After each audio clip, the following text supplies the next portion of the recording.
Los saludamos, amigas y amigos de 15 UCR, tengo el placer de tener nuevamente en Economía y Sociedad a el distinguido profesor de la Escuela de Estadística de esta universidad. Por cierto, creo que es la única escuela de estadística de Centroamérica. Y quién quita que un poco más, importantísimo investigador del Centro Centroamericano de Población, donde yo lo conocí. Ahí fue, y alguien interesado, empujador, creativo, que entre otras cosas, y para no decirlo equivocadamente, tiene un blog sobre estadísticas públicas y realidad nacional, tiene un proyecto sobre envejecimiento y CONAPAN. CONAPAN es el consejo de los que son como yo, los viejitos, y tiene un proyecto que todavía no me toca sobre cuidadores. El tema de cuidadores es importantísimo. Yo de niño, que sepa, no tuve cuidadores, no, aunque mi madre trabajaba, no se estilaba, y igualmente el gran tema es, y no digo de esta agua no beberé, aunque tengo aquí mi agua, de la que sí voy a beber en un minuto, y tal vez de una vez cuando me retire el cubrebocas. De esta agua sí beberé. El tema de los cuidadores de los adultos mayores, que es un tema hasta con sabor a inequidades de género, pero no hablaremos de eso, sino que vamos a hablar de los TIDI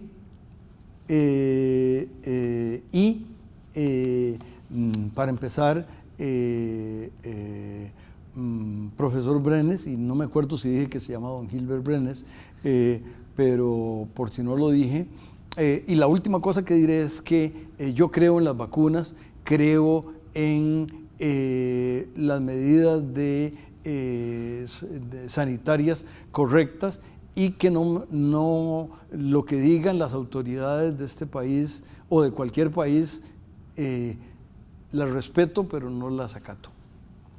Yo coincido con usted, don Juan Rafael. En realidad, si me permite complementar, creo que nosotros, en todas las oportunidades que tenemos de aparecer en los medios de comunicación, es importante llamar la atención a la población de que la pandemia aún no ha terminado, entonces debemos de seguir cuidándonos entre todos, porque es un tema de solidaridad. Y le agradezco mucho la invitación, precisamente para poder hablar de este término que de alguna forma yo acuñé, de TIDI, trabajadores informales con derechos indirectos, que en realidad estoy recuperando un poco de lo que aprendí con mis ex jefas cuando yo hace aproximadamente como 25 años trabajé en el Instituto Nacional de Estadística y Censos, cuando todavía era Dirección General de Estadística y Censos, trabajé con colegas muy brillantes como Pilar Ramos, como Floribel Méndez, en la parte del mercado laboral, de estadísticas del mercado laboral, y es un tema que me gustaría pues nuevamente seguir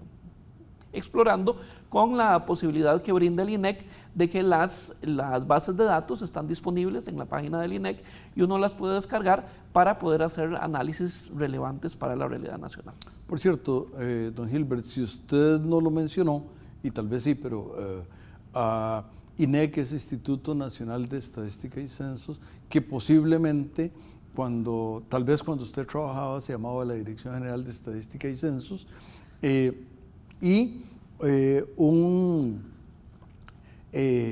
importantísimo profesor de su escuela en realidad dos profesores, pero sobre todo el de su escuela, y un profesor que fue director de la Escuela de Economía, estuvieron en el proceso de creación del instituto y en el directorio. Me estoy refiriendo a don Víctor Hugo Céspedes, por mi escuela, por eso lo mencioné primero, y don Miguel Gómez, que es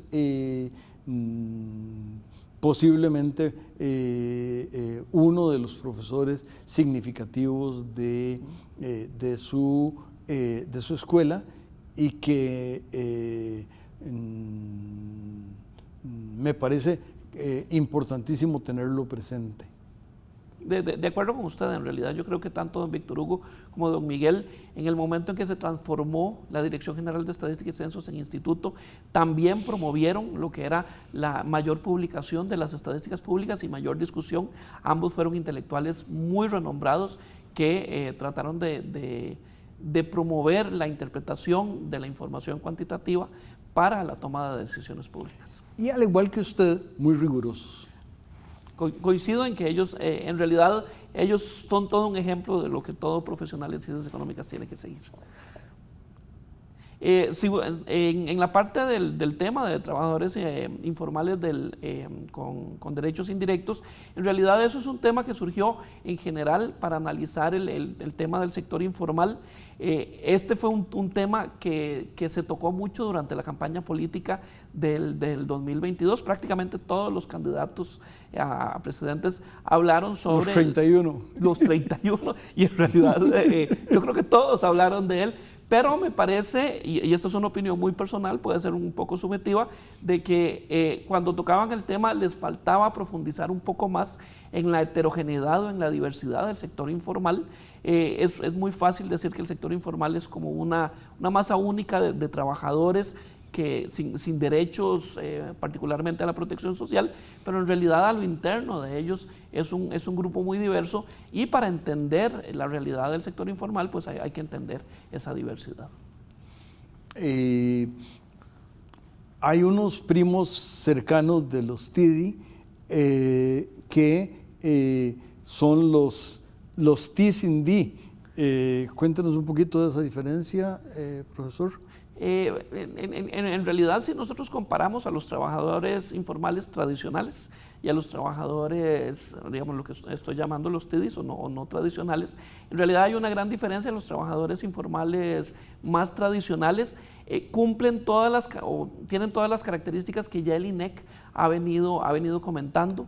En general tienen ocupaciones de baja calificación, algo que es muy característico ya de la economía de Costa Rica, y usted en realidad lo puede profundizar más eso que yo. Pues en realidad la economía costarricense se está dirigiendo cada vez más a la predominancia del sector servicios, y en el sector servicios pues vemos tanto a los trabajadores informales tradicionales como a los TIDIs, pero típicamente los trabajadores tradicionales, pues la gran mayoría están en edades, digamos, en las edades que podríamos considerar como las edades más productivas. Generalmente hay predominancia de hombres en los trabajadores informales tradicionales. Profesor, dejémoslo de ese tamaño para ir al siguiente segmento. Perfecto.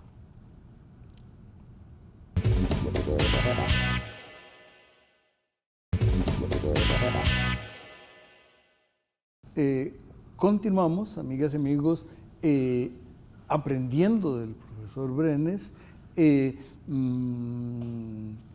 entendiendo que les hubiera resultado importantísimo a los 31 candidatos a la presidencia haber tomado algunos cursos con por lo menos los básicos de estadística, tal vez no los que da el profesor Brenes, y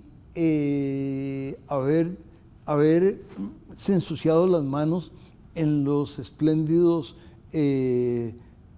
trabajos tanto las publicaciones como las bases de datos del Instituto Nacional de Estadística y Censos.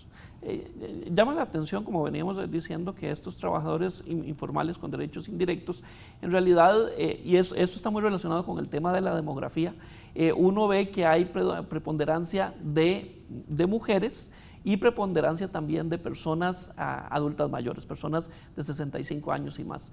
¿Por qué? Bueno, una de las cosas que estamos viendo, y por eso es que los llamamos trabajadores informales con derechos indirectos, es porque estas personas sí tienen derecho al seguro de salud y derecho a una pensión, o bien entre los adultos mayores ya tienen pensión. Entonces, como dicen ustedes los economistas, tienen menos incentivos para tratar de formalizarse, porque de alguna manera ellos ya están recibiendo los beneficios de esos derechos. Y también está relacionado con el ciclo de vida de un hogar.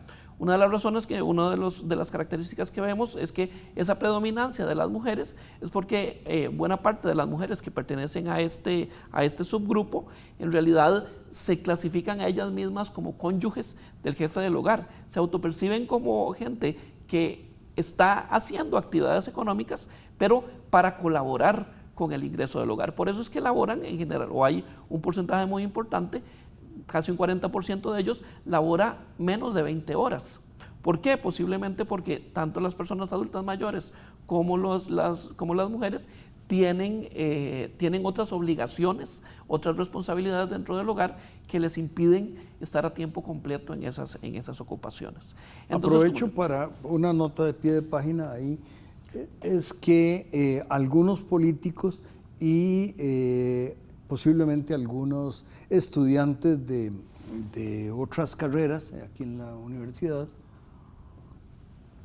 dirían que está mal que no tengan tiempo completo, y no, si les ofrecen tiempo completo no lo aceptarían. Y también quiero decir que en una publicación que usted tiene en su blog aparece la cita de una profesora, creo que de la Universidad Nacional, que encontró que en muchos casos esas mujeres, y por cierto, qué buenas son las mujeres, pero cierro ese paréntesis, esas mujeres en muchos casos le traen al hogar más ingresos que el marido. Sí. Y aplausos por esas mujeres, sí, las que traen más y las que traen menos. De hecho, esta investigadora es una investigadora norteamericana, una socióloga, que en sus tiempos en sus tiempos de formación universitaria vino a hacer investigación particularmente a nuestra querida provincia de Heredia, y ahí fue donde ella descubrió estas particularidades. O sea, ella estuvo de intercambio,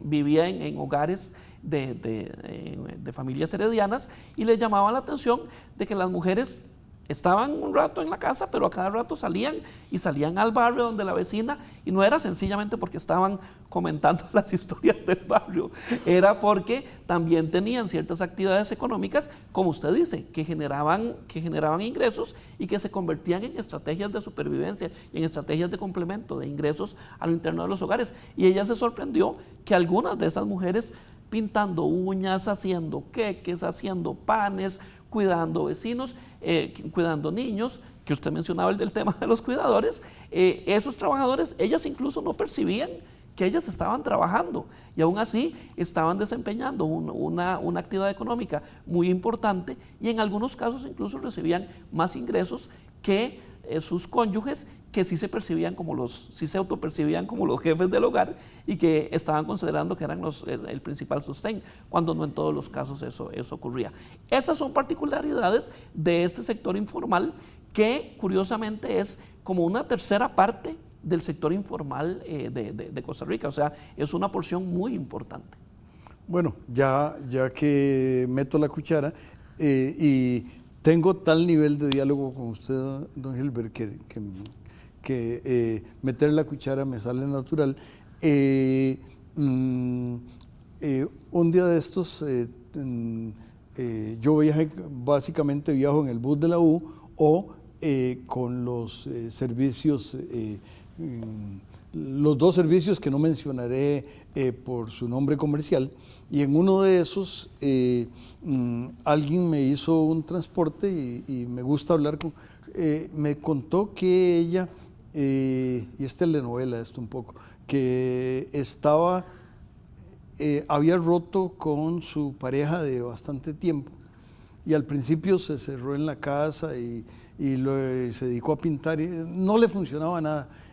Empezó a trabajar en ese servicio y le funciona, no solo tiene ingreso, sino que le funciona como terapia ocupacional y etcétera. Y uno lo puede ver, es decir, me parece que no quiero decir, es infrecuente todavía que las mujeres trabajen en eso, pero he tenido varias. De hecho, yo creo que, y ese es el caso también de las personas adultas mayores jubiladas que pertenecen a este sector de los TID, ya tienen un ingreso. Algunos de ellos, la sociedad podría considerar, bueno, ya tienen derecho a descansar, ya podrían quedarse en la casa viendo partidos de fútbol, pero en realidad esa parte esa parte de esos trabajadores informales, en realidad como ya tienen su ingreso de jubilación, quieren seguir activos y contribuyendo a la economía nacional. Y por eso es que se insertan en ocupaciones en las que no necesariamente tienen que incorporarse a sectores donde tengan que cumplir con todos los requisitos formales, porque ya ellos lo cumplieron durante buena parte de su vida laboral. Y yo creo que todas estas personas que todavía tienen la capacidad de contribuir tanto con sus conocimientos como con su energía, no tiene nada de malo de que pertenezcan al sector informal, porque siguen contribuyendo con la generación de ingresos y con la actividad económica en Costa Rica. Bueno, y una cosa buena que tienen, me lo han dicho ellas y ellos, es que son sus propios jefes y el día que no quieren ir a trabajar, no trabajan. Por supuesto que no tienen ingreso ese día, ya sea que sea el único ingreso o que sea un ingreso complementario, pero esa flexibilidad me parece importante y me parece que ahora que en este mes se celebra el Día de la Felicidad, lo que eso quiera decir, una de las cosas que es importante es eso, de estar contento con lo que uno hace y cómo lo hace y cuándo lo hace. Bueno, precisamente eso era lo que decía la doctora Manon. Cuando ella estaba ahí en Heredia y estaba con estas señoras, se notaba que esas señoras cuando estaban haciendo pan, tortillas, uñas, planchando, estaban felices. Porque felices estaremos cuando regresemos al siguiente y último segmento.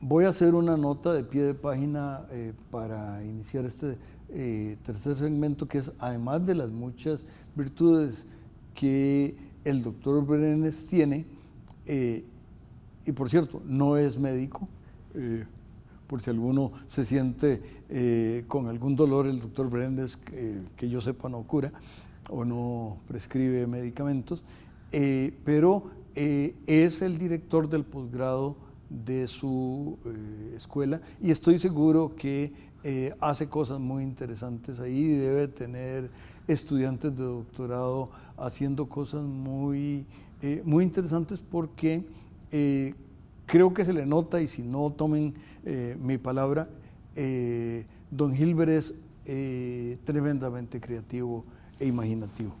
Muchas gracias, por favor, Rafael. Estábamos con la doctora y la felicidad. Sí, la doctora Manon en realidad notaba y le llamaba mucho la atención de que estas mujeres en realidad, cuando hacían todas estas labores que no consideraban trabajo, pero que en realidad era trabajo, pues se sentían muy felices. Y eso es parte también de lo que han analizado otros científicos sociales de la teoría de género. En realidad, esa doble o triple responsabilidad o triple carga de trabajo que tienen las mujeres, pues en realidad es una carga también, pero muchas de las mujeres particularmente ven eso como parte de su vínculo con la comunidad y con su familia, y ese vínculo también produce satisfacción. Ahora, esto no quiere decir que este sector de TIDI es una tercera parte del sector informal, pero no es toda. Hay que reconocer que pese a que Considero que los candidatos a presidente pues no profundizaron en el tema del sector informal. El sector informal sigue teniendo un peso muy importante dentro de la economía. De acuerdo a las últimas cifras del INEC, aproximadamente como un 42% de la población ocupada, entre 40 y 42% se puede clasificar como informal. Y como otro de los análisis que se realizaron para el blog, en realidad se observó que los cambios en el sector informal han tenido un impacto muy importante en la medición de la desigualdad de ingreso aquí en Costa Rica. En los análisis que había hecho el economista Andrés Fernández, un analista verdaderamente brillante, él había mostrado de que el nivel educativo, la calificación del empleo y sobre todo las horas trabajadas eran las que contribuían mucho a la desigualdad de ingreso, de acuerdo al coeficiente de Gini y a la variancia del logaritmo natural del ingreso. En el análisis que él hizo hace unos años, hace más o menos como 10 años, él mencionaba que la diferencia entre sector público y sector privado en realidad estaba contribuyendo mucho a ese aumento de la desigualdad. Pero con los datos de la encuesta continua de empleo, en realidad lo que estamos observando es que varios de los cambios que ha habido en el coeficiente de Gini se deben también a las diferencias de ingreso entre el sector informal y el sector formal. Si uno analiza los datos, nada más separando al sector público con el sector privado, curiosamente el coeficiente de Gini es mayor en el sector privado que en el sector público. Pero cuando uno hace la diferencia entre el sector privado formal y el sector privado informal, en realidad en el sector privado formal la desigualdad de ingresos es considerablemente menor al sector público. Donde es mayor la desigualdad es precisamente en el sector informal, precisamente por lo que estábamos hablando de que el sector informal es muy diverso y hay algunos trabajadores informales que están trabajando jornadas bastante extenuantes, algunos con altos ingresos, otros con bajos ingresos, mientras que por ejemplo el sector TIDI pues trabaja menos horas y en realidad tiene menor nivel de ingreso. Una de las cifras que el INEC y el Estado de la Nación ya está hablando es que en el 2022 aparentemente hubo un decrecimiento en el coeficiente de Gini y todavía falta que los investigadores tan prestigiosos, tanto del INEC como del Estado de la Nación, profundicen en ese aspecto. Aparentemente, el análisis lo que está indicando es que el empleo en el sector informal no se recuperó de la pandemia por COVID. Hubo una disminución en el número de ocupados de un poco más de 1 millón en el 2019 a como 930,000, 950,000 trabajadores informales en el 2022-2023. Y eso aparentemente, esa exclusión de ese sector, posiblemente está contribuyendo a la reducción en la desigualdad de ingreso. Pero eso es conveniente, que esa exclusión de esos trabajadores del mercado laboral en realidad tengan un impacto en un indicador o tengan un impacto positivo en ese indicador. Bueno, eso es parte de los temas de conversación que se van a generar en el 2023. Pues me parece importantísimo ese aspecto y yo creo que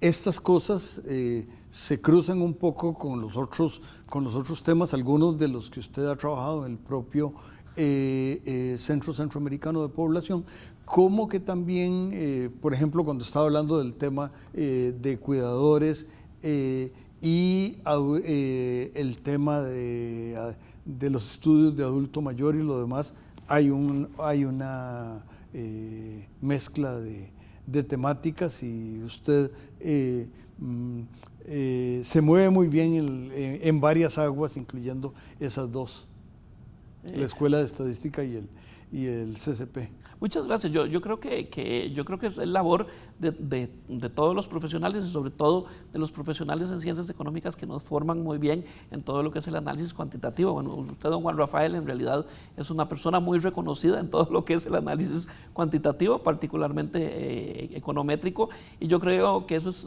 responsabilidad de todos nosotros los que sabemos o los que tenemos formación en analizar los datos, en tratar de generar distintos análisis para llevar la discusión a la palestra pública y que esa discusión en realidad pueda servir para la definición de políticas públicas en beneficio de la población.